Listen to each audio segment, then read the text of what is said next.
Hello everyone and welcome to Erebos Gaming. We've got some lightning returns here for you, and this is Aeronite on hard mode, non-chaos version, and these are the stats that I had to go with. I want to let you know now that I had to use this setup. I really wanted to use a whirlwind setup because I've got really good with the perfect timing. However, I am just too weak to take it out, so I've had to default to Soldier of Peace and combining that with hero potions to quickly attack him and wipe him out. So the setup, Soldier of Peace, we're going to use that with multicast to stagger him quickly. We're going to be packing 2 thundaras. We've got the Cyber Jumpsuit with the immunity to any magical damage. As you can see there, you don't need to guard, so it doesn't slow you down, and I think that's here on purpose because if you didn't have that ability you won't be attacking Aeronite fast enough and it'd just fly away.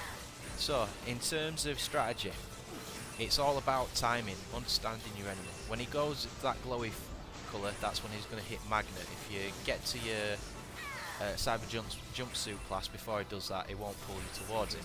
If you do, you'll have a pretty fun time trying to smash the hell out of your square button to defend all the raw attacks, and trust me, it is pretty difficult. I think it does happen to me once here. So we've staggered him once, we've got 3 more staggers to do, and then we can let rip on him. Now this Megaton attack that it does, when it zooms into him, about 2 seconds after it zoomed into him, you want to hit guard. If you hit it right, you'll get a perfect guard like that. If you don't, you'll end up dying. Make sure you still stay on your Cyber Jumpsuit because he uses a quake attack after that as well.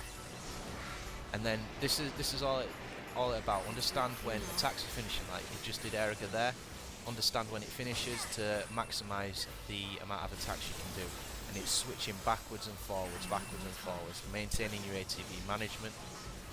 Using the multicast thundara is really effective because it staggers him much more quickly. And we've got thundara on our other class as well as vengeance class, just to give it that extra bit of power. This attack, I think it's all about timing. If you time that perfectly, it won't do any damage. If you don't, you die. Pretty simple.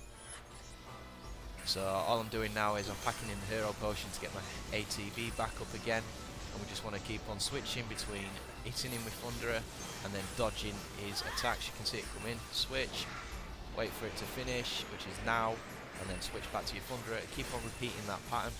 If you want to go for damage output as well, is weak to imperil and deprotect.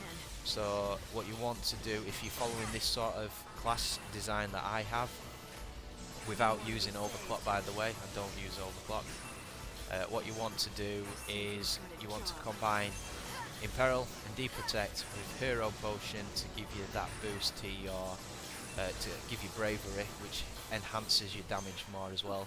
You'd be fortunate if you've got similar stats to what I've got. I think it's around the 4,000 marker. You should be able to pull off the maximum damage of 999,999. So once this surge attack's finished, be careful for it, or that'll happen. There's on that surge attack, there's a final hit which will kill you if you're not on your immunity class. So we can jump straight in now really. We're just getting ourselves all set up, and what we want to do is just want to repeat Artemis's arrow. We're just going to keep on hitting him with that, switch over when needed to be. What I tend to do is use deep protecting and peril as well, just to keep him buffed. Wait for the attack, his magic attack, to disappear, and then go at him with your attacks again. And again, switching it up, and it's pretty much this exact strategy to the end of his life. I think you have a 3-minute window to wipe him out, and on hard, when is this version, not the chaos version, I think he has along the lines of 35 million HP, so that's a lot of health to take out. And if you're interested in taking out Aeronite in the chaos form, there is another video that I should have prepared for you, which is the actual quest itself. I'm doing the quest, and I wanted to take out Aeronite in his chaos form. Now, I can tell you that I'm not proud of what I did. I had to spam overclock with turbo ethers to take him out, and the main reason for that again is because I'm too weak to do it. I'm just showing you that if you have the right sort of setup, you can take out Aeronite, and I really wanted to take out Aeronite in the Chaos mode because it's technically the strongest monster that Final Fantasy have ever created in the Final Fantasy series, with a whopping HP level of 57 million, I think. And the reason I had to default to using Overclock and Artemis' arrow again is because I was too weak, and I was so weak that my damage output basically took about half his life off before he got bored and fed up and fucking flew away. So I had to use Overclock, and that's the only reason I had to use it. I was not struggling with the enemy at all, and the stats are quite amusing. I get 0 stars and 1 point for taking him out, but I did him in Chaos, and that's all I wanted to do. So if you do what you need to do, if you get on Outer World services, look at a couple of posts, you can buy Turbo Ethers relatively cheap, or alternatively you can find unappraised items in the Dead Dunes. Speak to the kid in Ruffian, and he will appraise them for you after you've done his quest, and you might be fortunate enough to get a couple of Turbo Ethers in there. So we're coming to an end now, and that's what. Look at that, right at the end. Got a bit too excited seeing how much life he got left, and I ended up killing myself. So give myself Turbo Ether so I can get myself full health to ensure I get the 5 stars, and there we go. That's Aeronite down on the first run through on hard, and all I've done beforehand is I ran through normal pretty quickly, so I missed out quite a lot of side quests, but in hard I pretty much did all of them. 416,250 score, not my best, not very happy with it, but again, I wasn't strong enough to get a better score. 5-star rating, and took him out in just over 5 minutes.